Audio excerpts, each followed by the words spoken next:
In this video, I'll cover the entire Far Cry franchise in chronological order. Although the Far Cry franchise consists of 11 games in total, I'll only cover 9 in this video. I won't cover the original Far Cry as it was published by different developers and doesn't really fit in a timeline. Also, I'll skip Far Cry Vengeance as it's pretty much a retelling of one of the previous games. As always, throughout the video, there will be a timeline animation at the bottom of the screen so you can easily follow along and understand exactly when certain events are taking place. Without further ado, let's start with the first game, Far Cry Primal, 10,000 years BC. Far Cry Primal is set in a prehistoric era around 10,000 years BC. The story begins with a man saying that his tribe, the Uinja, is being torn apart by other tribes. Their two main enemies are the Udam, a tribe consisting of flesh-eating warriors, and the Izila, who are masters of fire. His brothers from the tribe are scattered, but there is still hope since they are searching for a place they call Oros. The story cuts to a hunt where Takar and his fellow tribe warriors are hunting a mammoth down. The plan is to find the smaller one and kill it so they can eat it. Even though they do a good job killing the mammoth, a saber-toothed tiger jumps on its dead body to claim it. The warriors try to fight the tiger, but the animal tears them apart, forcing Takar and the leader of the hunt to jump off a cliff. The leader gets gravely injured by the fall, but before dying, the warrior prompts Takar to find their brothers. The sole hunter remaining realizes that he has to create a weapon to protect himself from the tiger. After creating a bow and crafting some arrows, Takar soon arrives in the tiger's cave. There, he sees a woman, Scylla, collecting Udam ears. She is scared when she sees Takar, but he has no idea that the tiger is approaching behind her. Takar takes her out of harm's way, and the two of them have some time to relax outside the cave. Scylla realizes that Takar belongs to the Uinja tribe, so she invites him to her current place to share some food with him. Takar wants to know more about the other Uinja, and Scylla informs him that the land of Oros is not safe for them because the leader of the Udam tribe is attacking them. Scylla was injured during the tiger attack, so Takar went out in the wild to find some leaves to treat her. On his way, Takar encounters a couple of Udam warriors, but is able to kill them. Then, he returns to Scylla's cave and takes care of her wound. Takar wants to go to Oros, but Scylla again tells him that it's dangerous out there. Since Takar is dedicated and brave enough to go, Scylla prompts him to find other Uinja and bring them to this cave because they will be safe here. While he roams through the wild, Takar finds a man named Tinsai in a cave. The man acts quite strangely and forces Takar to participate in a ceremony because his spirit is very strong. After drinking the man's potion, which consists of animal blood mixed with Takar's blood, the hunter falls asleep and is pulled into a dream. In this dream, Takar bonds with an owl spirit. When he wakes up, Tinsai challenges him to bond with even larger beasts, calling him the Beast Master. Takar wants to try his newfound skill and is thrilled to learn that he can use the owl's eye to see from above the sky, and realizes that Tinsai may not be crazy after all. Later, Takar reunites with Scylla, who witnesses his ability. She believes that Uinja will start flowing in to meet the Beastmaster, so she suggests they start building a village. However, their plan is short-lived since the Udam attack them right the next day. Takar sees this as an opportunity for the Uinja to show their enemies that they're stronger than they used to be. Although the Uinja lost many people during the battle, so did the Udam. Eventually, the remaining Udam warriors start running away, but Takar hunts and kills most of them. When Takar returns to the village, Tinsai fixes a new potion for him, allowing him to see a new vision through the eyes of the Ubam tribesmen. During this vision, Takar figures out that the Udam are sick and they are dying. Then, Takar proceeds to find some food, but he is attacked by a panther. Takar tames the panther and uses it to wipe out an entire camp full of Udam warriors. Afterward, he meets with a loner Uinja who has found a material he calls Blood of Oros. The man wants to find more because they can use it to make weapons for the Uinja. Takar sends him towards the village, reassuring the man that he will keep looking for this material. Next, Takar finds Jaima, a Uinja warrior who is trying to survive with a few others. Takar proves himself to them by hunting down a bear and then invites them back to the village. Then, Takar leaves the village again to look for Uinja and soon finds Karush fighting against the Udam. Karush is mad because the Udam took his eye and killed his son. Karush wants to get his revenge, and Takar agrees to help him with that, but for now, Karush can be more useful if he trains the other Uinja in combat. That night, Takar launches a new attack on the Udom tribe, but he stops when he reaches the last man standing, Da. Takar realizes that this man knows how to make wrought bane, so he takes him captive and brings him back to the village. There, a new surprise waits for Takar when Teensai informs him that the Izila tribe attacked their hunters. Only one of them made it back, while the rest were taken prisoners to be used as slaves by the Izila. Immediately after, Takar takes action and attacks the Izila tribe. He finds the imprisoned Wenja and sets them free. However, he unfortunately gets captured himself. The leader of the Izila, Batari, wants him to serve her, but Takar replies that he serves nobody. Batari throws him into a pit of fire to kill him, but Takar manages to escape through a lake.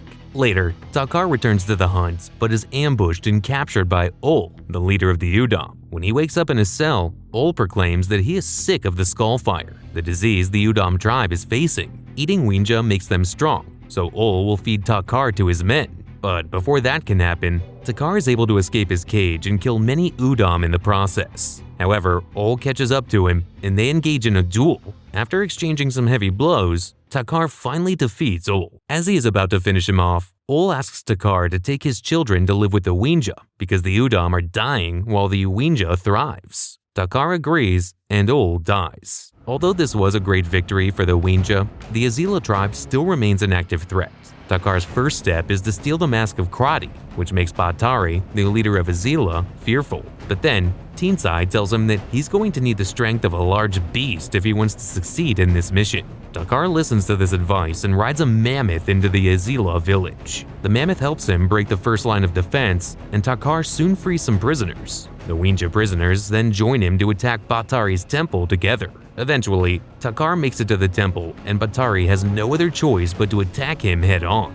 Takar is stronger than her and weakens her, but Batari pulls back. She starts praying to the Izila god to burn Takar, but it seems their god won't answer her prayers today. Takar grabs her and holds her against the fire burning in the temple. Finally, Takar throws her in the fire and returns to the Wenja village victorious, announcing that Batari is dead. Even though their leaders are now dead, there are still some members of Udom and Izila tribes out there, so Takar goes out to look for them. As he is about to kill an Izila named Roshani, the man begs for his life, offering to teach Wenja how to make fire bombs and grow food.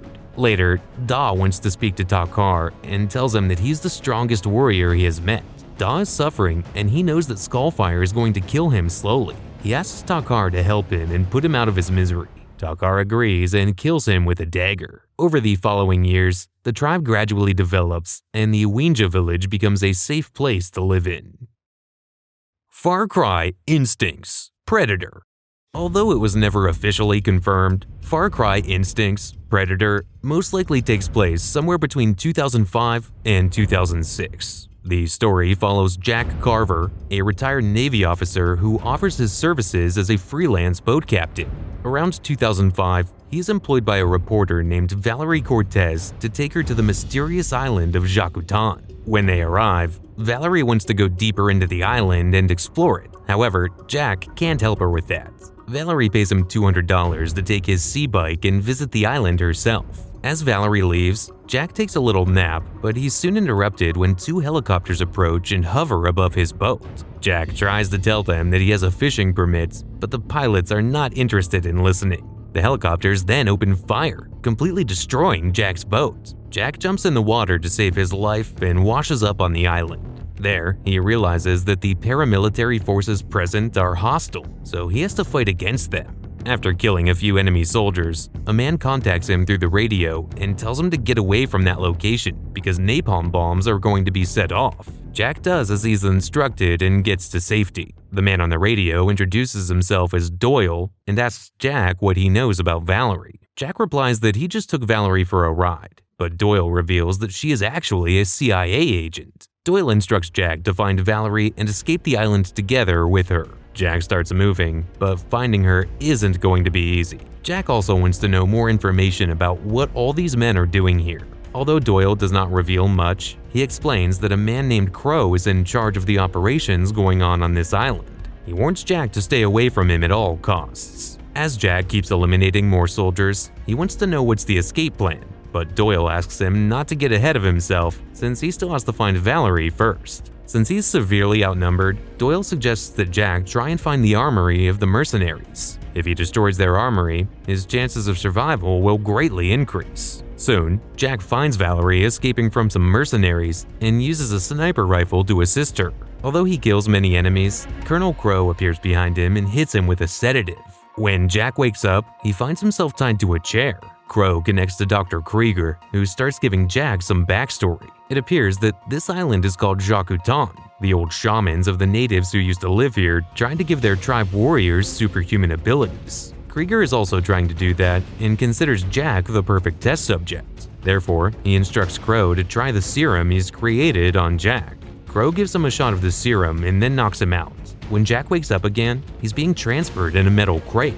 All of a sudden, Jack feels extremely strong to a degree that feels unnatural. Jack manages to destroy the crate with his bare hands and hits a mercenary so hard that it sends him flying through the air. He realizes that the serum Crow injected him with helped him develop animalistic instincts. As the night falls, Jack finds Valerie taking out 2 mercenaries. She reveals that Doyle is located on this island and is also a CIA agent. Her mission was to extract Doyle, but there's something bigger going on. Doyle risked his cover to communicate with the CIA, so she has to find out what's going on. The problem is, Krieger took Valerie's electronic device, and his people are trying to crack it. If they manage to do it, Doyle's cover will be blown up and he'll be killed. Due to Jack's newfound powers, the mercenaries stand no chance against him during the night, as his feral abilities allow him to see much better than regular humans. In the nighttime, Doyle has started sweating because the tech guy's getting close to decrypting Valerie's PC. However, Jack manages to find and kill the tech guy,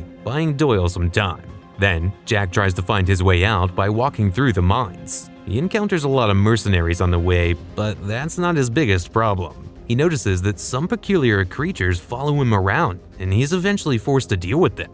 After he escapes the mines, night is turned into day, and Jack keeps fighting without a break. At some point, he starts to feel dizzy and his vision blurs. Despite this, Jack knows that there's no time to rest, so he gets back into action. As he pushes himself to the limits, he uncovers more attributes of his abilities, such as extreme speed and long jumps. Soon, Jack arrives at a facility where some creatures are being kept, and he releases one of them. Although the creature turns against the mercenaries, it has no sense of reasoning, so Jack is eventually forced to kill it using a machine gun. Next, Jack finds the underwater facility with a lot of test subjects. There, he meets with Valerie and Doyle. Doyle lays him down on the operating table and puts an implant in Jack's body, which is supposed to regulate his evolution. Jack soon regains consciousness, only to realize that he's killing everybody in the operating room. He has no idea what happened, but it doesn't look good. Outside the facility, Jack sees that Krieger has created a bunch of mutants. The mutants attack Jack, but he's able to defend himself against them. Once he defeats them, Jack finds Valerie negotiating with a guy named Radek. The man is afraid that he's going to end up dead, and Valerie indeed kills him. Jack asks her what happened, and Valerie tells him that this guy wanted to steal the serum and sell it in the black market. She asks Jack to help her find Doyle, and then they can finally leave the island. Meanwhile, Crow has gone rogue, and Krieger wants to stop him. Krieger asks Jack to kill Crow, and if he succeeds, he will cure him. Although it is a tempting offer, Jack knows that he can't trust Krieger and declines. Jack ends up going after Crow anyway, and he has to face both soldiers and mutants before he can get to the boss. On the way, Jack finds Doyle, who informs him that Crow injected himself with a huge dose of the serum, 4 times larger than the one they gave Jack, and he is now heading to kill Krieger. However, Crow does not have an implant to regulate the effects of the serum, so nobody really knows what will happen to it. Jack and Doyle then enter the helicopter, but they are soon hit and end up crashing. During the chaos, Jack loses Doyle, not knowing if he is still alive, and has to continue on his own. After a few more battles, Jack finally finds Crow and Krieger, who have now made a truce with one another. The mutants try to protect Crow in his battle against Jack, but the latter manages to win. Krieger then orders the mutants to kill Jack, but the mutants now recognize Jack as the new alpha male since he killed Crow. So instead of fighting Jack, the mutants devour Krieger. Eventually, Valerie appears with a helicopter and Jack jumps on it. There, he sees Doyle, who is still alive even though he has broken his leg. Jack tells them that they owe him a boat, but Doyle replies that they can do better. He then gives Jack a briefcase and the latter opens it. Although we can't see what's in it, Jack starts laughing as soon as he opens it. Far Cry Instincts Evolution. Far Cry Instincts Evolution is a sequel to Far Cry Instincts Predator and takes place during the same year. Shortly after the events of the previous game, Jack meets a woman named Cade in a bar. The two of them have a couple of drinks, and Cade starts telling Jack that she needs his help. As it turns out, Cade has a plane full of weapons that she has to deliver to Micronesia in order to facilitate a deal between Governor and some pirates. She has heard that Jack is good with weapons, and that's why she is asking for his help. Jack agrees to help her, for a fee of course, and they soon arrive on the island where they are supposed to deliver the weapons. There's a pirate and the governor waiting for Cade, and she goes to talk with them while Jack stays behind. While waiting for the weapons to be unloaded, Jack is suddenly attacked by a group of rebels, led by their leader, Semaru, and he ends up killing a couple of them. Then he runs to find Cade, but sees her fighting against the leader of the rebels. Semaru flees immediately after seeing Jack, and Jack asks Cade what the hell happened. Meanwhile, he also notices that the governor was killed during the battle. Cade doesn't want to talk to Jack about what happened and instead focuses on convincing him to leave. The thing is, the locals know Cade, but they don't know Jack, so they might assume he is the killer. She then prompts Jack to run to the other side of the island and wait for her there. Jack immediately grabs the money that was supposed to be used for the weapons deal, which distresses Cade. He then clarifies that she will get her money back only if she keeps her word and meets him. While Jack runs away, Cade is captured and the pirates intend to take her to their leader. Jack soon realizes that the entire island is a hostile territory, as the pirates are hunting for him too. Soon, Jack stumbles on a guy named Semaru along with two of his men. It quickly becomes apparent that all three of them share the same feral abilities as Jack, as he witnesses them killing a group of pirates. Semaru tells him that they're going to wipe this land clean of them, and he has no intention of hurting Jack. However, if Jack tries to follow them, Semaru will give Cade to his men as a meal. Of course, Jack can't just let them go, so he proceeds to go after them anyway. By this point, the island is full of pirates who constantly attack Jack and make his task more difficult. After taking down a bunch of enemies, Jack finds Cade trying to jumpstart a car. The pirates are trying to stop her, but they turn their attention to Jack as soon as they see him. Due to his abilities, Jack is extremely strong and he easily defeats them. In the meantime, Cade manages to start the car and the two of them try to escape. However, the pirates hunt them down, so Jack has to hop on the machine gun and kill anything that moves. After a wild ride, they finally make it to the docks. Cade plays the good girl to Jack, but that only lasts until she steals the money back from him. The two of them then jump on a boat and head to the mainland. Once they get there, Cade tells Jack that she has some errands to run and gives him instructions about where they should meet later. Shortly after, Jack finds Cade being held at gunpoint by Doyle, the CIA agent from the previous game, who tells Jack that he is here for damage control. He explains to Jack that after the assassination of the governor, rumor has it that rebels are going to make another move. While Doyle talks, their safe house is suddenly attacked, and Jack has to hold the attackers back while Doyle tries to get Cade out of there safely. When they get some time to recollect themselves, Doyle tries to convince Cade to leave for her own safety. The pirates won't protect her anymore, while the rebels will happily kill her. Then Doyle sends Jack on another mission to find a rebel spy who has been captured by the pirates and find out what he knows. Jack finds the captured rebel, who tells him about a truck full of weapons. Doyle prompts Jack to get this truck because they can use it to smash through the roadblocks of the rebels. Indeed, they use the truck to make it to their next destination, but the place is suddenly attacked by air. Jack and Doyle soon get separated trying to escape, with Jack jumping on a boat that carries him outside the facility. On the way, he sees Doyle almost dead in the water and saves him.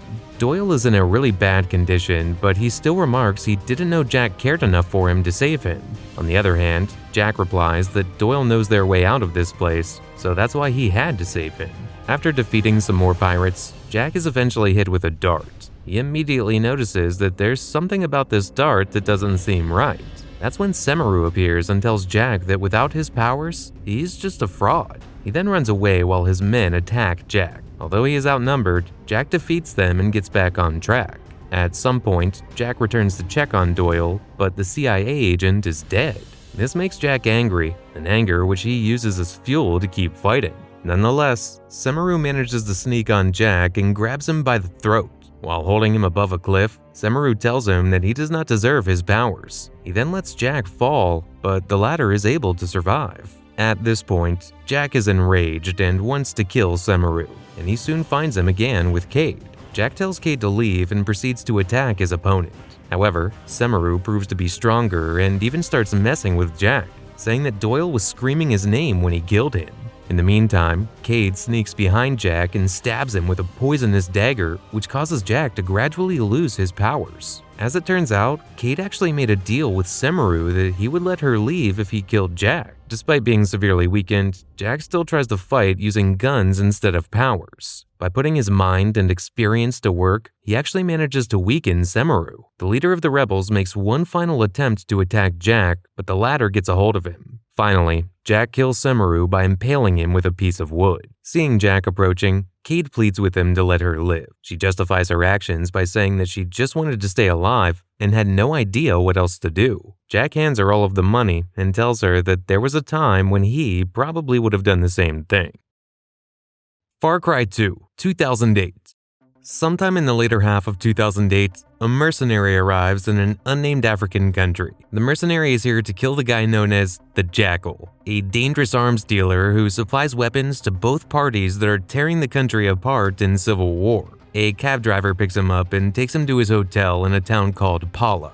But once they are near the hotel, the mercenary starts feeling dizzy and loses consciousness. When he wakes up, he sees a man reading some notes from his notebook. As it turns out, this guy is the Jackal. So here, we have to make a quick break from the story in order to explain something. You see, although it isn't 100% confirmed, a lot of fans believe that the Jackal is actually Jack Carver, the protagonist of the two previous games. First of all, their designs are kinda similar, they have similar names, and even some Far Cry developers confirmed that they used Jack as an inspiration for Jackal. So we can assume that between Far Cry Instinct's Predator and Far Cry 2, Jack significantly leveled up his smuggling game and became one of the biggest arms dealers in the world.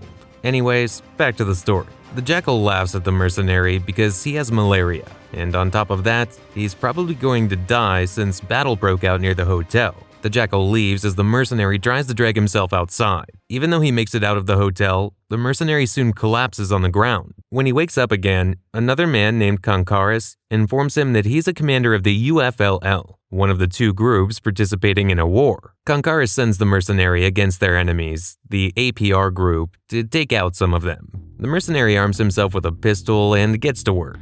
After eliminating a few men and stealing their weapons, he frees a woman being held by the APR. The woman immediately understands that he's suffering from malaria, so she gives him a location where he can meet her if he needs medical assistance. Later, the mercenary meets the woman in a bar and she introduces herself as Flora. She also prompts the mercenary to meet Ruben, a reporter who has covered 16 wars all over Africa. Mercenary meets Ruben and the reporter informs him that in every war he has covered, he has stumbled upon the Jackal, who seems to be profiting by fueling all these wars. The mercenary wants to get some medicine, and Ruben sends him to the church in Pala. The mercenary's condition starts getting worse, but he arrives at the church just in time to get the medicine. Once he regains his strength, Concaris gives the mercenary a new mission.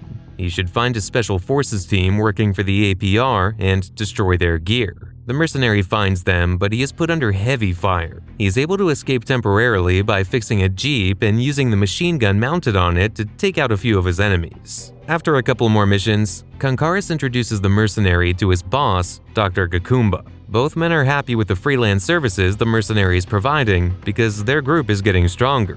Therefore, they keep using the mercenary and send him on even more missions. However, Dr. Gakumba overlooks the fact that the mercenary has encountered members of the APR, who also assign him various tasks on their behalf. This pretty much means that the mercenary is fighting the war for both sides. One of the most difficult missions the mercenary has to complete for the APR group is to kill the police chief. In order to do so, he infiltrates the local police station after dealing with a few soldiers. The mercenary then finds the police chief hiding in an open cell and terminates him. As the days go by, the mercenary keeps going on dangerous missions while his malaria condition keeps getting worse. In some instances, malaria even causes him to black out. The leader of the APR, Kouassi, calls the mercenary to tell him that he wants to finally turn this war around.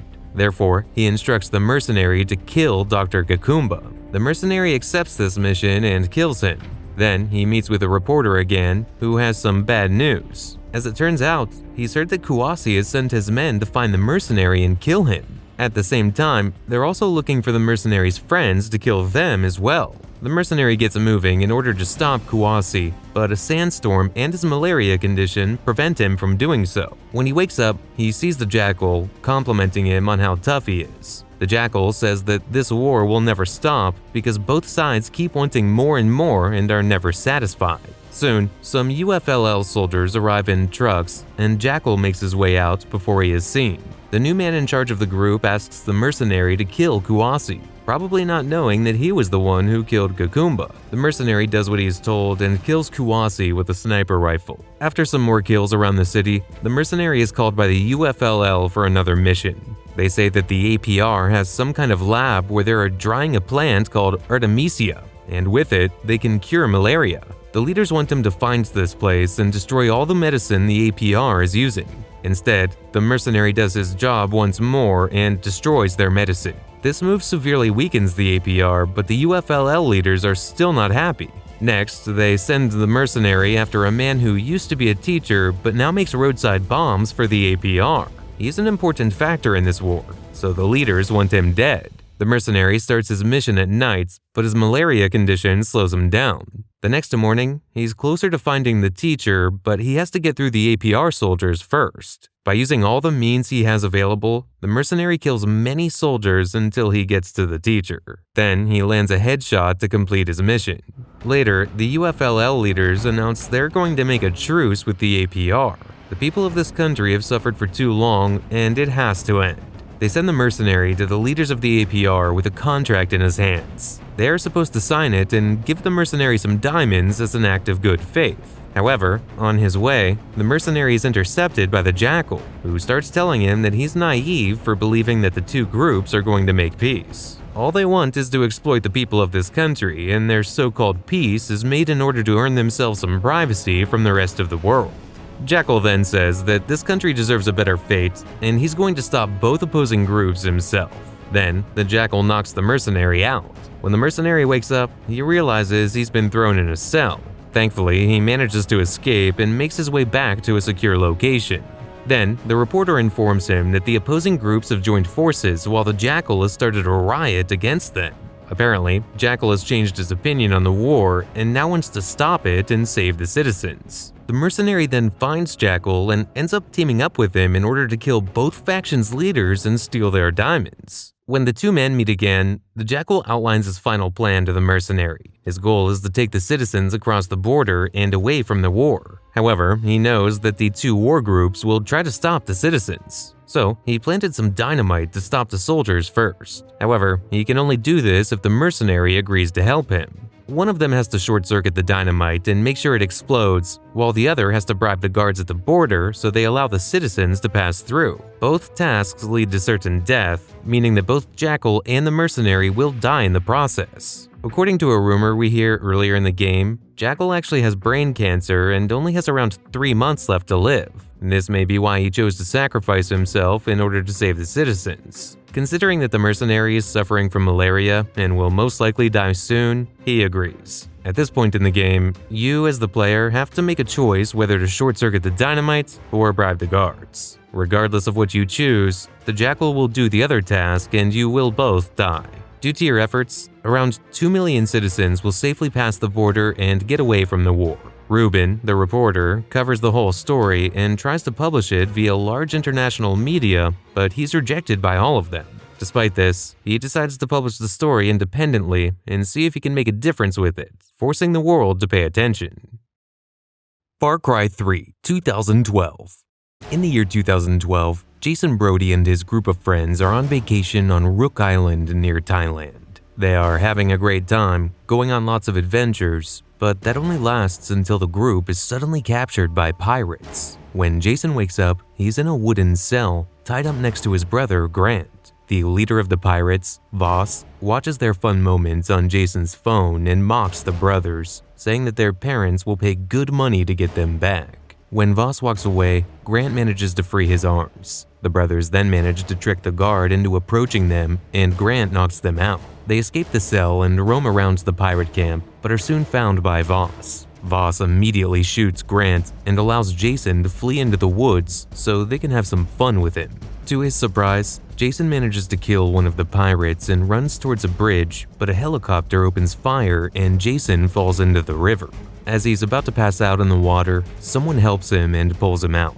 Later, Jason wakes up in a room, saved by a man named Dennis, who belongs to the Rakiat tribe. Dennis gives Jason a tata, a tattoo given to the warriors of his tribe. Jason asks the man if he can help him find his younger brother Riley and his girlfriend Liza, who are still held by the pirates. Dennis replies that Jason can only help himself and starts giving him more information about his tribe's village. After arming himself, Jason attacks an outpost to find his girlfriend Liza, but as it turns out, she's already escaped by herself. On the other hand, Dennis informs him that the Rakiat have found one of his friends. When Jason returns to the village, he finds Daisy, his brother's girlfriend, in Dr. Earnhardt's house. Daisy is unconscious because she has cut her hand in the jungle and has been poisoned. Since they need some cave mushrooms to cure her, Jason gets right to it and finds them while he also kills some pirates he encounters. Later, the doctor prepares the antidote and Daisy wakes up. Unfortunately,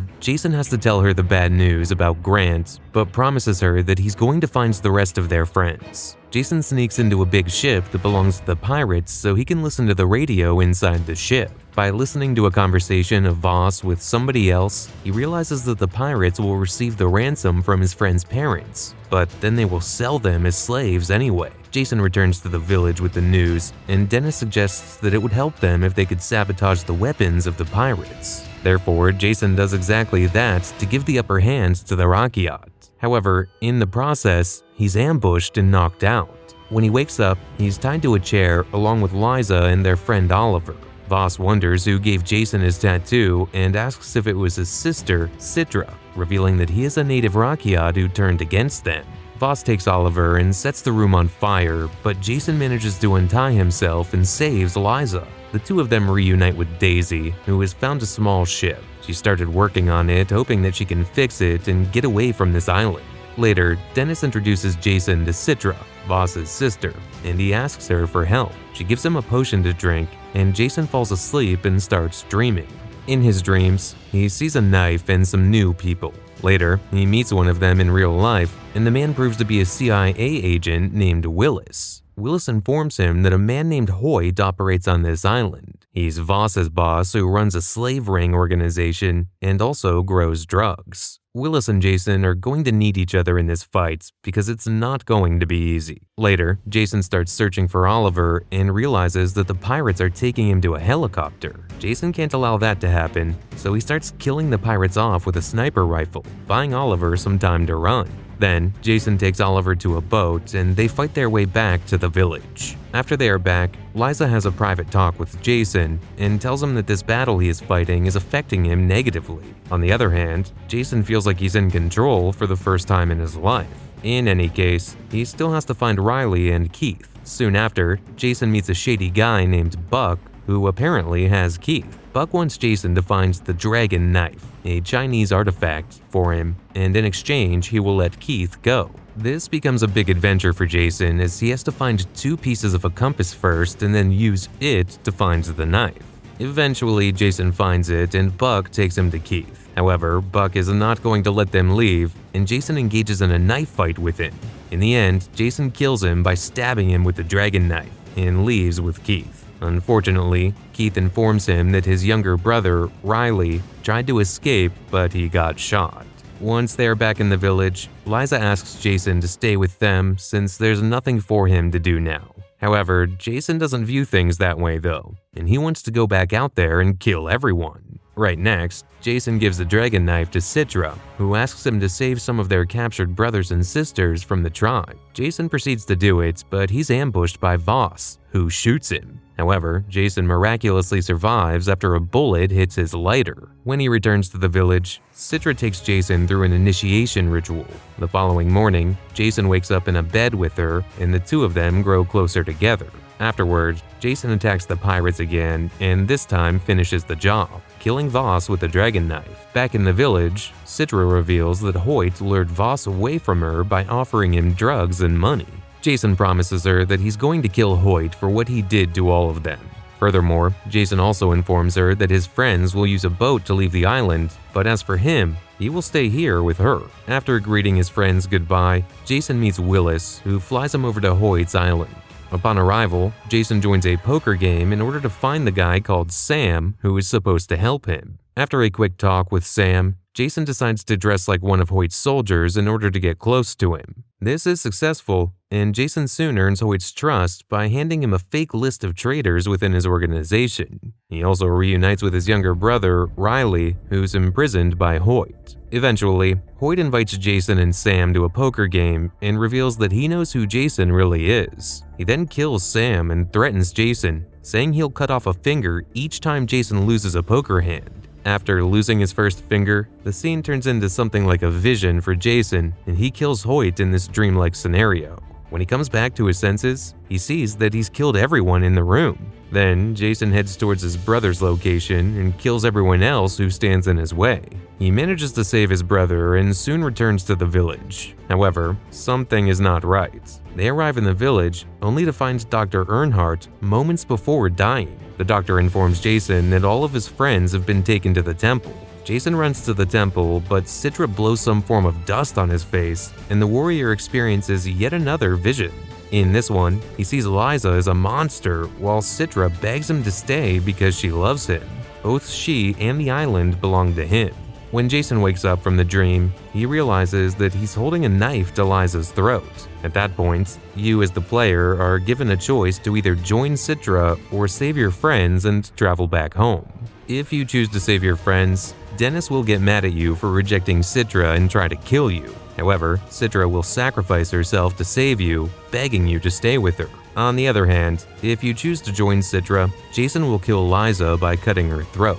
After some time, Citra will get pregnant with Jason. She will then proceed to kill Jason with a ritual knife, saying that their child will lead the Rakyat people. Yeah, this ending is a bit weird, so I'd suggest just saving your friends instead. Far Cry 4, 2014. The story of Far Cry 4 begins with a young man named Ajay traveling from America to his homeland, Kiryat, a fictional Himalayan country. His mother has passed away, but before her death, she expressed a dying wish for her ashes to be taken to Lakshama. Ajay wants to fulfill her wish, but first he needs to find Lakshama, which will be difficult because he doesn't know what or where it is. The bus he is riding in is stopped by a few soldiers and the situation gets out of control very fast. The man in charge, Pagan Min, lands on a helicopter and declares that he will recognize Ajay's eyes anytime. He apologizes to Ajay because he's instructed his soldiers to just stop the bus, not shoot it. After killing one of his soldiers, Min abducts Ajay while stating that he's going to take him to a party. Ajay, along with another man from the bus, is taken to Lieutenant Paul's place, who's in charge of the Royal Army. Min tells Ajay that he knew his mother very well. She had told him that she loved him, but then she chose the Golden Path. Min takes the other man from the bus for an interrogation while leaving Ajay to enjoy a meal. Ajay, confused about what just happened, feels like he has to flee, so he starts looking for a way out. While looking for an exit, he's met by Sabal, one of the leaders of the Golden Path, the movement that is trying to stand against the tyranny of Min and his royal army. Sabal breaks him out of there, guns blazing, but they have to keep fighting since some soldiers have followed them. When they make it to safety, it is revealed that Ajay is the son of Mohan, the man who created the Golden Path. After they had a brief conversation, Sabal tells Ajay that Lakshama sounds like a temple or a shrine that can be found in the northern parts of the country, but he isn't sure as he'd never heard of it before. However, north is enemy territory and they can't take him there yet. Since there's not much Ajay can do, he decides to help Sabal and takes on a few missions for him. Later, he also meets Amita, who is another high-ranked member of the Golden Path. Soon, Min attacks one of the Golden Path's outposts, killing some people and taking a few hostages. Amita blames Sabal for bringing Ajay, considering that he is the reason Min is attacking them harshly. She believes that they should get the outpost back, but Sabal thinks they should save the hostages first. Ajay sides with Sabal and proceeds to attack the royal army alone in order to save the hostages. As the days go by, Ajay realizes that Sabal and Amita keep arguing because their methods are different. Sabal believes that Amita is not careful enough and always sacrifices lives. On the other hand, Amita believes that Sabal is too conservative and does not take enough risks. Later, Ajay stumbles on two guys, Reggie and Yogi, who drug him. When he wakes up, he finds himself under General Noor's captivity, who's one of Min's 3 generals. She throws him into an area and challenges him to survive. Ajay survives the arena, and Noor explains to him that she's been tracking him, following Min's command. She reveals she's forced to work for Min because he has her family. Therefore, she has to do whatever he asks her to. She also hints to AJ that they can work together to strike Min when the time is right. After a brief conversation, Ajay is free to go. Later, Ajay finds Amita and Sabal fighting again. The royal army is producing large quantities of drugs in an old factory, and Sabal wants to destroy it, but Amita disagrees. Their country lacks natural resources, so they need to find an alternative source of income. This could involve exporting drugs as a way to make money for their nation. Sabal believes that Amita is lost and asks Ajay for his help. Ajay proceeds to approach the factory and takes out the soldiers guarding it before burning the drug fields. His actions make Amita very angry because, as she claims, they could use those same drugs to make medicine with it. She blames Ajay, saying he doesn't understand how things work around here. But she knows it well because she's been a part of this war since she was a little girl. Right next, Noor is desperate to speak to Ajay, and she begs him to save her family from Paul, the leader of Min's royal army. The plan is for Ajay to sneak into his compound and ambush him in the basement, where Paul likes to torture his prisoners. But it won't be easy, with a royal army stationed all around. Ajay follows the plan, releasing one of Paul's prisoners and then taking his place. Paul is surprised to see him when he removes the bag from his head, but Ajay doesn't give him much time to think. After delivering a blow to Paul's head, Ajay takes the commander to Sabal and Amita, bringing them great happiness. Then, Amita and Sabal want to get their hands on Noor, but Ajay tells them that he will decide what will happen to her. At this point, you can choose if you want to kill Nora or not. However, whatever you choose, she will end up dead all the same. Later, on one of his missions, Ajay rescues CIA agent Willis. Yeah, it's the same Willis from the previous game. Although most Far Cry games aren't really connected, some characters, like Willis for example, make brief appearances in multiple games, creating a subtle connection between the stories. Anyways, Agent Willis asks Ajay to retrieve a file that contains more information about his parents. As it appears, his father tried to kill his mother because she grew to like Min while she was spying on him. After Ajay receives this information, Willis sends him to kill a couple of lieutenants who work under Yuma, one of Min's generals. However, Willis suddenly betrays him while revealing that he actually sent him to kill a few CIA operatives. Min is no longer relevant to the CIA, so they just wanted to erase every trace of their presence in the country. Ajay is then taken by Min, who gives him a little speech and leaves him with Yuma. But before Yuma returns to interrogate him, Ajay manages to escape.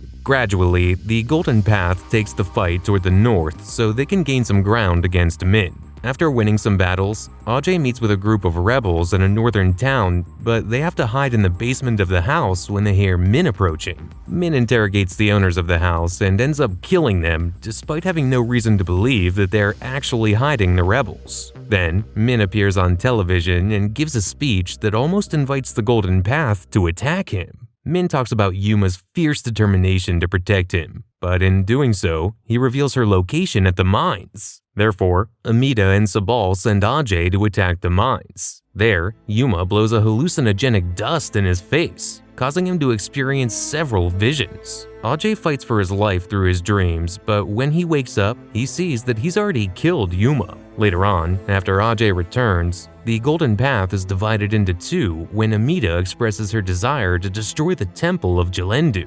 She believes that breaking free from some traditions will assist women in becoming more free. On the other hand, Sabal believes that tradition can offer stability, so he asks Ajay to stop the imminent attack on the temple. You as the player have to make a choice about who to support here. Depending on whose plan you choose, that person will become the unquestioned leader of the Golden Path, and Ajay will have to kill the other one. After that, Ajay signals a huge attack on Min's palace and breaks through all lines of defense. When he finds the king, the player's given two choices: kill Min or hear him out. If you decide to hear him out, the two of you will scatter Ajay's mother's ashes together. Then, Min will tell Ajay that his mother was sent to spy on him when the Golden Path was created. However, she fell in love with Min and they had a daughter together. Her name was Lakshmana, and she was Ajay's half-sister. However, when Ajay's father learned about this, he killed Lakshmana, and Ajay's mother killed him in turn before leaving the country with Ajay, who was still a baby at the time. Min shows Ajay to a shrine containing Lakshmana's ashes, and Ajay places some of her mother's ashes inside. Then, Min hops on a helicopter and departs. The player can choose to shoot down the helicopter as it flies away, which would kill Min. Far Cry 5, 2018. The story of Far Cry 5 begins in a helicopter. You play as a junior deputy who joins the sheriff and a U.S. Marshal to carry out an arrest. The deputy is never addressed with his name, so throughout the game, I'll refer to him as either Junior or the deputy. Anyway, they are heading to the Project of Eden Gate, one of the churches controlled by a man named Joseph Seed. The sheriff, Earl, advises everyone to be cool as they enter the church. The marshal announces to Joseph that they have an arrest warrant for him under the suspicion of abduction with the intent to harm. Joseph appears to follow them peacefully while he preaches his weird prophecies. However, when Joseph is put in the helicopter, his loyal followers attack it and manage to take it down. The team is injured, but the junior deputy manages to drag himself out and runs through the forest. Soon, he meets with the marshal and they start fighting together against Joseph's followers. They manage to hijack the car, but it soon ends up crashing in the river. The marshal is taken, but another man named Dutch finds Junior and saves him. Dutch reveals to Junior that all of Joseph's followers believe that the end of the world is coming.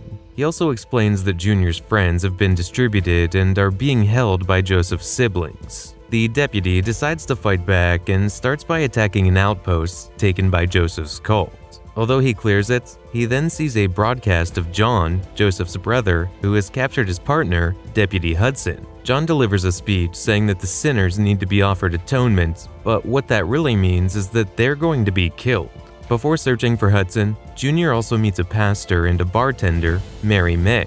Since they need his help, Junior takes on some missions for them, visiting several locations controlled by the cult and freeing the prisoners he finds there. As it appears, the cult has taken total control of Hope County in Montana. While progressing through the game, Junior will eventually meet Herc, a character from several previous games, namely Far Cry 3 and 4. I didn't mention him so far as he wasn't really central to the plot of any of those games. However, in this one, he will be assisting the Resistance in their fight against Joseph Seed and his cult. While Junior keeps fighting the cult, he eventually runs out of luck and is captured by John. John wants to drown him right away because he believes there's no salvation for Junior, but Joseph intervenes and stops him since everyone deserves a chance to be judged fairly. Junior is then put in a truck, but during the ride, it is ambushed. The pastor appears to save Junior, and together they launch an attack on John's men. However, after this, Junior is surrounded and captured again. He wakes up in the same room as Hudson, but John takes her away because he wants to hear Junior's confession privately. The deputy uses this opportunity to free himself, but he ends up behind a locked door watching John as he takes Hudson with him. The deputy escapes the bunker and searches for John in the city, but he's eventually knocked out again. When he regains consciousness, he finds himself in a church with John standing over him, while his friends have also been captured. John proceeds to give him a tattoo, writing the word wrath on his chest because he believes this is Junior's sin. Then, John demands that the deputy admits he is a sinner and accepts his word by placing his hand on the Bible. The pastor prompts Junior to do it, and the latter finds a gun hidden in the Bible as he opens the book. He shoots John with it, but the latter manages to escape. After defeating John's followers in the church, Junior goes after him and shoots him in his car. With his dying breath, John asks the deputy to consider Joseph's words about the end of the world. After receiving congratulations for this win, Junior keeps eliminating members of the cult until he eventually finds Hudson. Clearly, Hudson is in a state of shock, and she attacks Junior until she realizes that he is her partner. She reveals that the cult tortured her and the other captives while Joseph just stood there and watched. Despite her terrible experience, Junior finds a way to extract her and take her to safety. The deputy and his friends then take some time to celebrate, but they know that this war is far from over. The next day, the deputy finds the sheriff, Earl, standing his ground at the city's prison and helps him win the battle against the cultist attackers. Earl tells him that he was imprisoned by Joseph's sister, Faith, and that she drugged him with a substance called bliss. However, a group of people calling themselves the Cougars managed to save him. Once he is ready, Junior gets on the offensive again.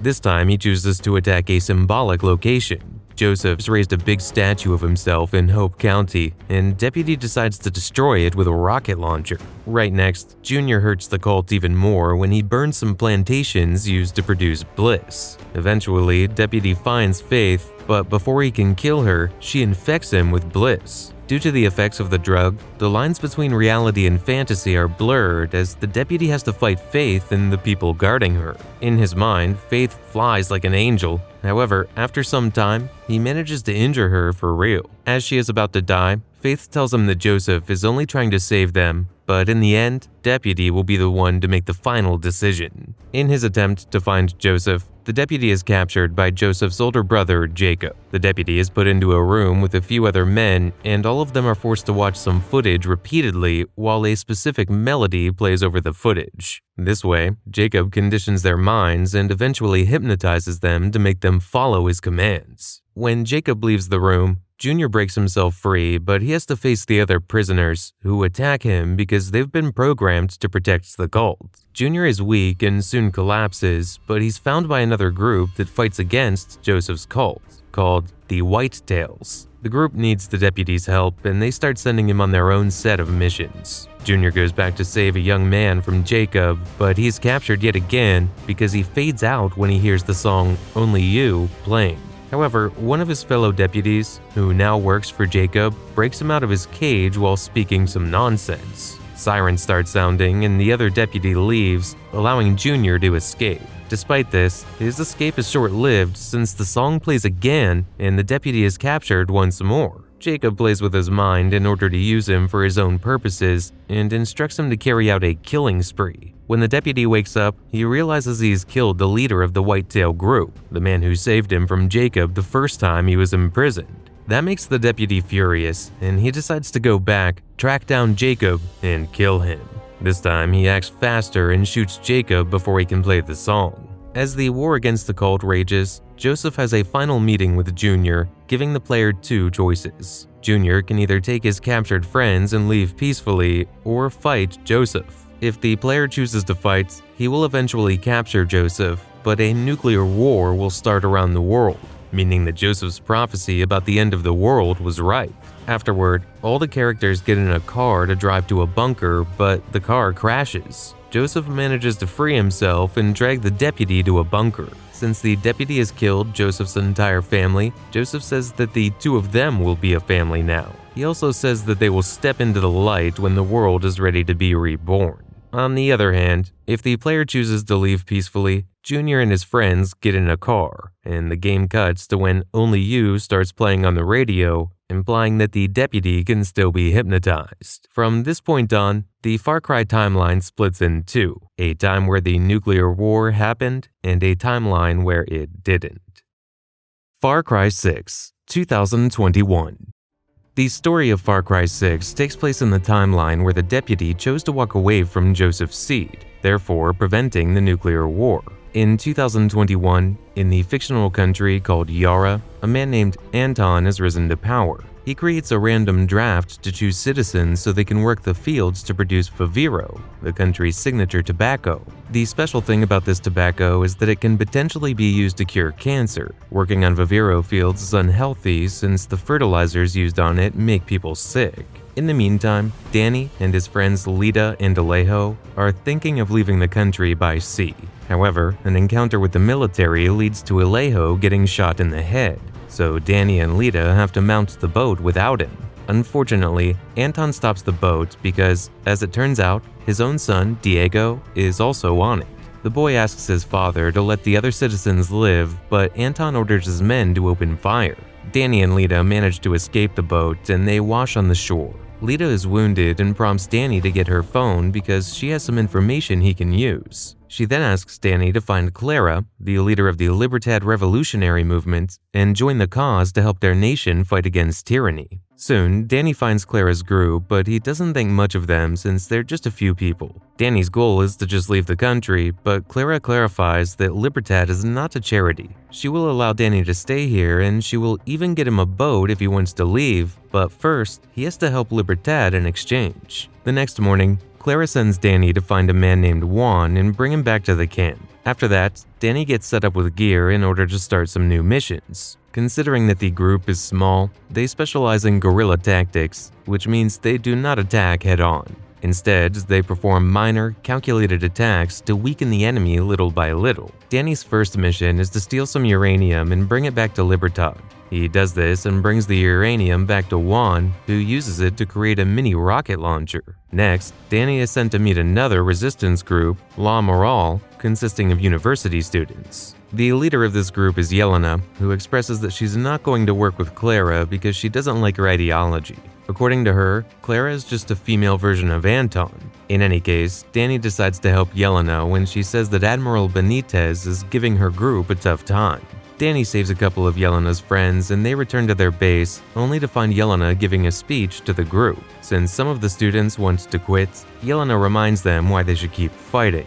Then, a man named El Tigre joins the group to help them fight. Soon, La Moral prepares for a huge attack at the stronghold where Benitez is living. Upon arrival, while the battle rages, Danny is able to break through the big gate. Eventually, Danny kills her, and Yelena hangs the Admiral for everyone to see. Later, Danny suggests they attack McKay, an American businessman who is working with Anton. McKay provides the money for Anton, so if they take the money away, Anton will have a problem funding his operations. As they discuss this potential attack, the soldiers attack them first, and many of La Moral's members die. El Tigre dies as well, trying to raise his fist to Danny in his last moments. Afterward, Clara gives Danny the mission to find the Montero family. Carlos Montero runs his own little group, but it mostly consists of farmers who can't fight well. Carlos wants to free the people who work at the Vivero plantations because they're getting sick.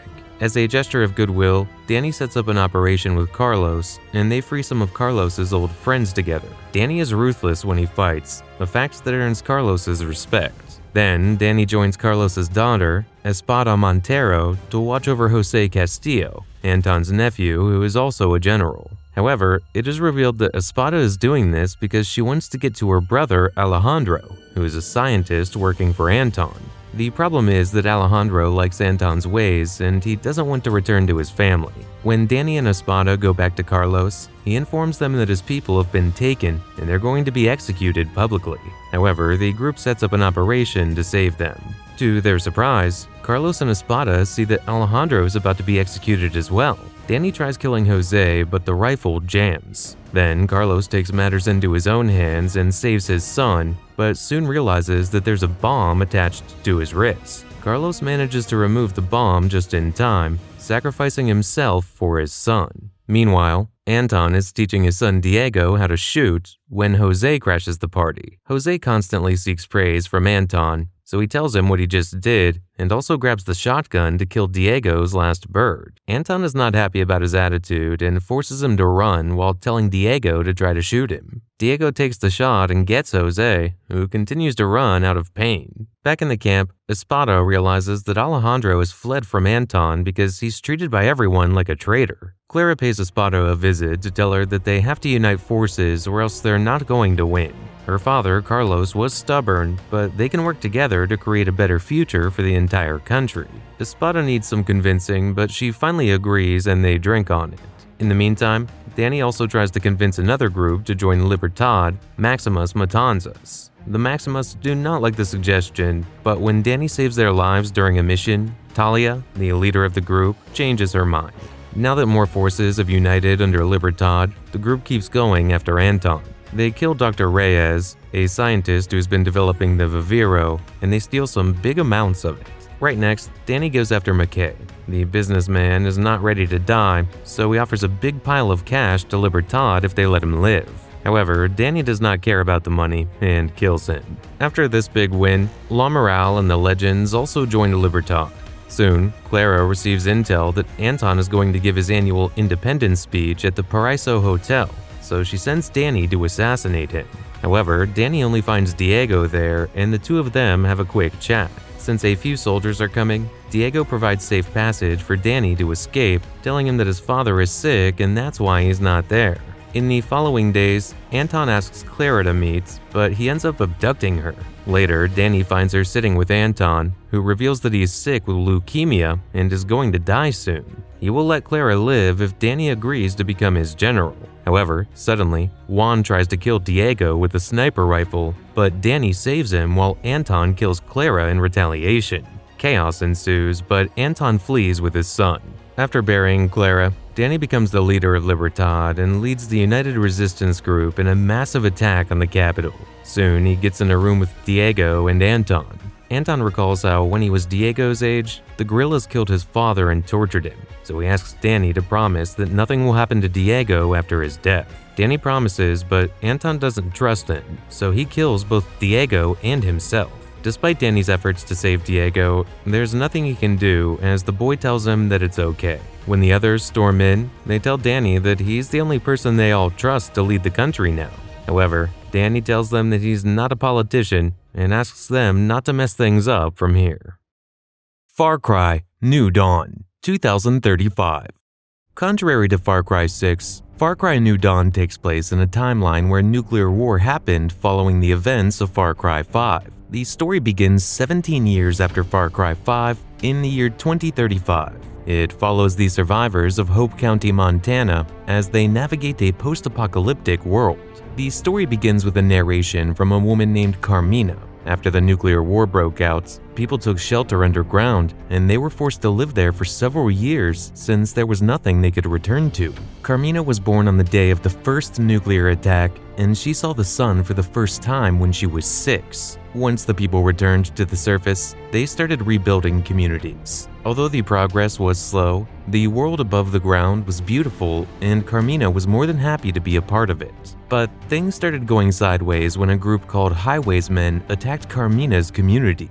Armed with rifles and flamethrowers, they stole their supplies and even some of their people. Carmina's community's only hope was to find a man named Thomas Rush. Rush and his captain traveled across America in an attempt to help communities rebuild. So Carmina's mother, Kim, sent her to find Rush and convince him to help them. The story suddenly cuts to the wreckage of a train. There, the captain is trapped under some debris and a man named Barnes finds him. Then, Rush finds them and helps them free the captain. The three of them have been traveling on this train along with the rest of their team, but they were attacked by the Highwaysmen. The group is soon cornered by the bandits and their leaders, twin sisters Mickey and Lou. They say they're looking for people who are problem solvers so they can solve problems for them. Barnes is scared out of hell, so he tells them that he's a problem solver who can give them water and build homes. However, a moment later, he reveals that Rush is actually the one who can do those things, not him personally.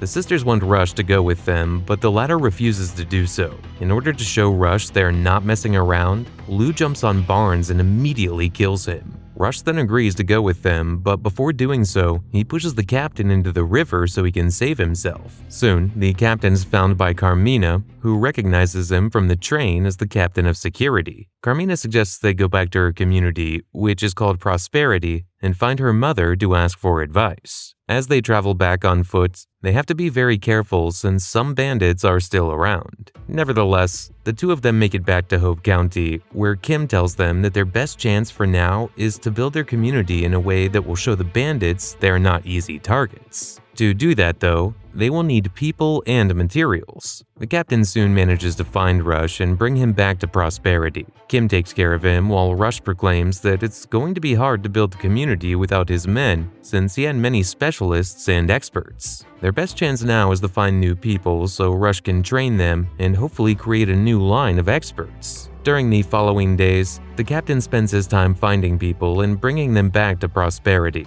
However, one night, the Highwaysmen attack Prosperity and the group suffers many casualties. This forces Rush to suggest an idea. He's heard of a group called New Eden and wants the captain to go find them in order to ask for an alliance. Kim opposes the idea since the leader of New Eden is none other than Joseph Seed, an antagonist of the previous game. Despite her opinion, Carmina convinces her that they can give this idea a try because Joseph is a changed man now. The captain tries to find Joseph, but he finds his son Ethan instead. As it turns out, Ethan is the new leader of New Eden, as Joseph left the group in order to head north. Ethan seems to have some bitter feelings against his father and blames him for leaving the group when things got difficult. Also, Ethan claims that Joseph is actually dead, although no one believes him. In any case, Ethan asks the captain to bring him proof of his father's death so he can show it to his people, and then he will help him in his war against the bandits. Soon, the captain finds Joseph, who tells him that he has been waiting for him because God showed him the captain's face in a dream. Joseph takes him to a sacred tree and gives him an apple to eat. The captain starts hallucinating when he eats it and fights a wild beast in his visions, which is a symbol of the darkest parts of his soul. Since he defeats the beast, Joseph takes him back to New Eden and announces that he's going to be the group's shepherd. Ethan does not like that, but the people will do anything that Joseph tells them, so they accept the captain happily. The captain returns to Prosperity with some fighters from New Eden, and they take over some outposts that used to belong to the Highwaysmen. Unfortunately, Rush is captured again, and the captain is forced to handcuff himself, thinking that he can reason with the twins to keep him alive. However, the twins kill Rush and start beating the captain. However, as it turns out, Joseph's ritual the captain went through earlier gave him some kind of super strength. So he manages to break the handcuffs and starts beating the twins until one of them shoots him with the shotgun, sending him flying outside the building. The twins check on him and take him for dead, but the captain hears them saying that everything was all right until the captain went on a trip north, so they have to see what's going on there. Once he gets up, the captain brings Rush's body back to Prosperity for a proper burial. Later, he disguises himself and participates in an arena set up by the twins for entertainment purposes. That gets him an invitation to dine with them, where he sees that Ethan is actually working with the twins. Ethan tells the twins that the secret they are looking for is a fruit. This fruit can make them powerful. He will guide them to it, but what he wants in return is to burn Eden down. The twins get moving with Ethan, and the captain uses this as an opportunity to attack. He busts his gun and smokes the whole room. Then he goes after the twins as their group attacks New Eden. The battle is harsh, but the captain manages to take them down once and for all. In the meantime, Ethan has approached the sacred tree because he wants to be strong. Joseph tries to stop him from eating an apple, but Ethan is blinded and does not listen to him. He eats the apple, but this causes him to start transforming into something inhuman. As Ethan runs away, Joseph states that his son's soul is not clean and asks the captain to go after him. By this point, Ethan is transformed into a monster, but after a brief struggle, Captain manages to defeat him. Joseph comes to say goodbye to his son in his dying moments and then carries him away. Later, Joseph burns the sacred tree. He is disappointed and tells the captain that all he has done is spread death in the name of God. He thought his goal was to lead the people of New Eden, but he is not their true shepherd. Joseph grabs the captain's hand and brings the pistol to his chest, asking the latter to allow him to be judged by God. The captain does him the favor and kills him. Finally, the story concludes on Rush's grave. Carmina and the captain sit near it as she recounts that they've been through a lot, but hope has allowed them to keep going and they have made real progress.